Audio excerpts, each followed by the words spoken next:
오늘은 동아시아 종에 대해서 얘기하겠습니다. 동아시아 종이 진정한 종이에요. 종이는 동아시아에서 나왔는데 곧 황하 문명이죠. 황하 문명은 기원전 1300년 전에 그 각골문 뭐 이런 것들이 이제 뭐 사용됐어요. 각골에 쓰인 그 글자가 그 굉장히 특이하게도 계속 이어져 가지고 지금까지 사용하고 있다는 거예요. 그러니까 쐐기 문자에서 페니키아의 문자, 뭐 알파벳 이렇게 뭐 예를 들면 그렇게 바뀌는데 이 동아시아의 문자는 계속 이어져 가지고 지금까지 사용하고 있다는 거예요.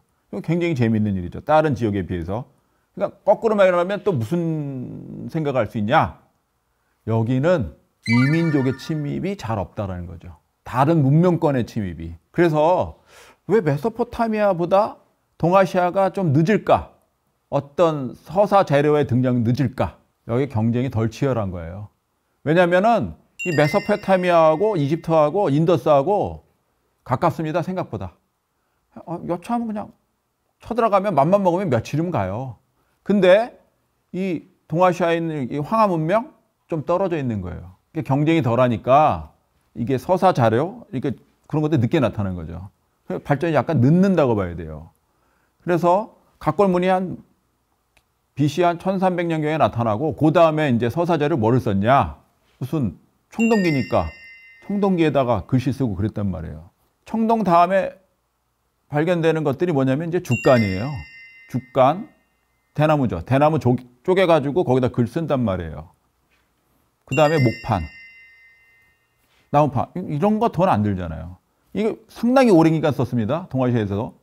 근데 이것들이 생각해 보면은 이 점토판하고 좀 비슷한 거예요. 무거워요. 무겁고 부피가 많이 나가죠. 그러니까 밀리기 시작하는 거예요. 좀 더 좋은 것들한테. 이게 뭐냐? 비단 같은 데서 썼단 말이에요. 비단. 비단 얼마나 비싸요. 그러니까 비단은 정말 황제 아니면 어려운 얘기죠. 그러니까 황제나 아주 황제 근처에 있는 귀족 이런 사람 비단 썼단 말이에요. 그러던 중에 어떤 일이 일어나냐면 황제의 물건을 관리하던 환관 체륜이 등장하는 거예요. 체륜이 보니까 뭐 종이 같은 게 있는 거예요. 원시적인 종이죠. 이런 거를 딱 보니까 이거 잘만 만들면 이거 비단 대체하겠다 이런 생각하는 거예요. 근데 여기서 또 생각할 수 있는 게 뭐냐면 물건이 등장할 때 아주 좋지 않으면은 사람들이 쳐다보지를 않아요. 그러니까 체륜이 아주 그 옛날에 그 원시적인 종이들을 갖고서 연구해 갖고 정말 비단하고 비슷할 정도? 이거 괜찮은데? 매력을 느낄 만한 것을 만들어낸 거예요. 근데 또 하나 뭐냐면 그 전에 있던 어떤 그런 서사 재료들하고 또 충돌이 있는 거예요. 경쟁이 있단 말이에요. 죽간하고 종이하고 또 경쟁하는 거예요. 그리고 죽간, 옹호자 있었겠죠. 나 죽간이 더 훨씬 좋아. 저 종이 약하고 그렇지 않아? 이거 경박스러워. 뭐 이런 사람들이 있을 거고 종이 좋아하는 사람들. 저 죽간 무거워. 저 들고 다니기도 힘들고. 그러니까 종이를 쓰자. 이런 일이 있는 거예요. 근데 결국은 어떻게 되느냐? 사람들은 어찌 됐든 간에 편리한 쪽으로 움직입니다. 편리한 것이 이게 돼 있어요. 그러니까 종이를 사용하는 인구가 점점 느는 거예요. 점점 느는 와중에 서예가가 등장하는 거예요. 서예가 글씨를 잘 쓰는 사람들이 등장하는 거죠. 글씨를 잘 쓰는 사람 입장에서 어떻게 되느냐? 죽간 글씨를 잘 쓰기 힘들죠. 당연히. 글씨를 잘 쓰려면 어떻게 되느냐? 매끈하고 단절이 안 되는 어떤 평평한 공간이 필요한 거예요. 붓이 마음대로 움직일 수 있는 그런 환경. 이런 서예가들이 종이를 굉장히 선호하는 거예요. 예전에 그런 말이 있잖아요. 술에 5권을 읽어야 사람 노릇을 한다. 그런 얘기가 되는데 그 술에 5권 갖고 다니려면 얼마나 힘들겠어요. 그러니까 당연히 그걸 종이로 옮겼다. 제가 볼 때는 10분의 1, 20분의 1을 주는 거죠. 그런 효용성은 종이를 도저히 죽간이 따라갈 수가 없는 거예요.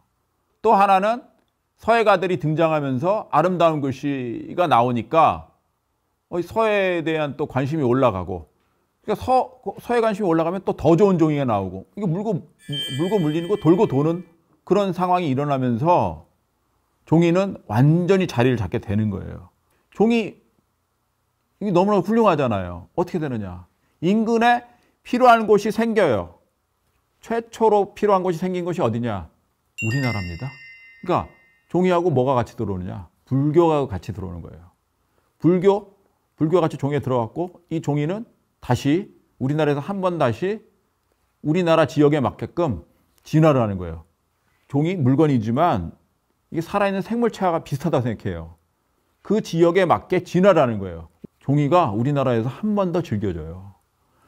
그래서 이 종이가 다시 한 번 여기서 즐겨지고 꽃을 피운 다음에 이 종이는 다시 동쪽으로 바다를 건너서 일본에 가서 동쪽 끝에서 딱 정착하게 되는 거예요. 그 다음에 이제 태평양이니까 더 이상 못 가죠.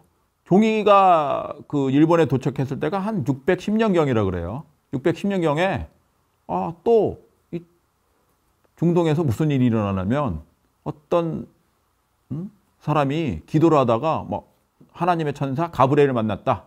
막 그러면서 이 사람이 뭐 포교를 하고 다니는 거예요. 이 사람이 누구냐? 그 유명한 마호메트입니다. 그러니까 종이가 일본에 도착했을 때를 보통 610년으로 보는데 610년에 마호메트가 이슬람교를 창시하게 된 해하고 공교롭게도 딱 떨어져요. 근데 이슬람교라는 거는 가장 이 큰 종교 중에 가장 늦게 나왔잖아요. 어마어마한 어떤 에너지를 갖고 있는 거예요. 그러니까 뭐든지 다 빨아들이는 거예요. 영토뿐만 아니라 무슨 그 지역의 뭐 중요한 지식 같은 거. 그러니까 팽창하다가 보니까 이 사람들이 어디까지 왔느냐? 서쪽으로 가서 뭐 유럽, 뭐 프랑스까지 갔다가 동쪽으로는 어디 가느냐? 지금의 키르기스탄까지 오는 거예요. 그럼 어떻게 되느냐? 이때는 또 무슨 일이냐면 이제 동아시아에서는 당나라가 또 패권을 잡고 있단 말이에요. 그러니까 당나라하고 이슬람 세력하고 딱 부딪히는 거예요. 언제쯤? 그게 한 마호메트가 포교를 시작한 지 한 150년이 지나서 751년경에 딱 충돌했다는 거예요. 751년경에. 그 유명한 탈라스 전투입니다. 탈라스 전투의 그 당나라 쪽 장군이 누구냐? 고선지예요. 고선지. 고선지 장군의 거의 이 탈라스 전투에서 진짜 한 며칠 동안 밤낮 동안 싸우는 거예요. 밤낮 동안 싸우는데 고선지 장군이 졌어요. 그러는 바람에 어떻게 되느냐? 중국에 있던 그 중국의 포로가, 당나라 포로가 이슬람 세력을 끌려가는 거예요.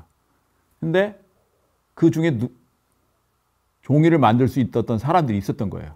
그러면서 그 이슬람 세력에 그러니까 종이 공장이 생기고 뭐 그랬다는 게 정설입니다. 그러고 나서 이 제지소가 계속 서쪽으로 확장하는 거예요.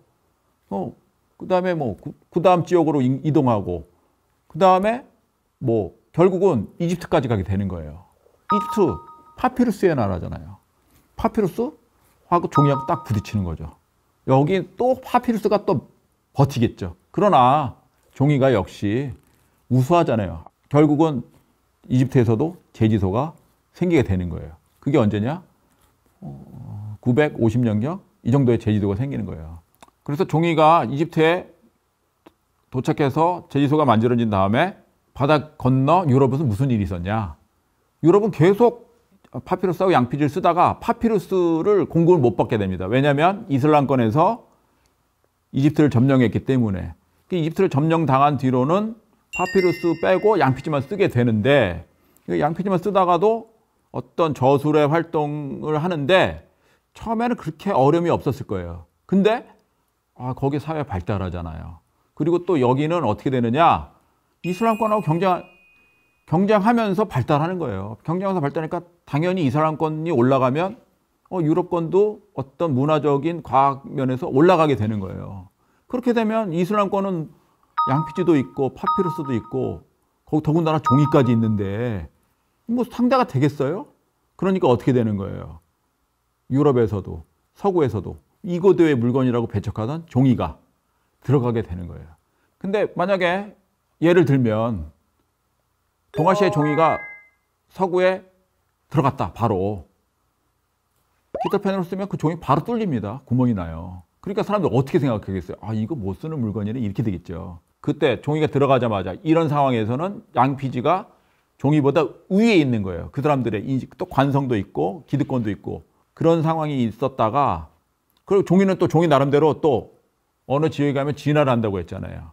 종이가 양피지와 비슷하게 자꾸 진화하는 거예요. 마치 생물처럼. 어떻게 되느냐? 종이에다가 그 동물의 뭐 발굽 뭐 이런 거를 갖다가 삶은 거를 갖다가 녹여서 그게 종이에다가 그걸 막 바르고 그러는 거예요. 종이가 훨씬 더 질겨지는 거죠.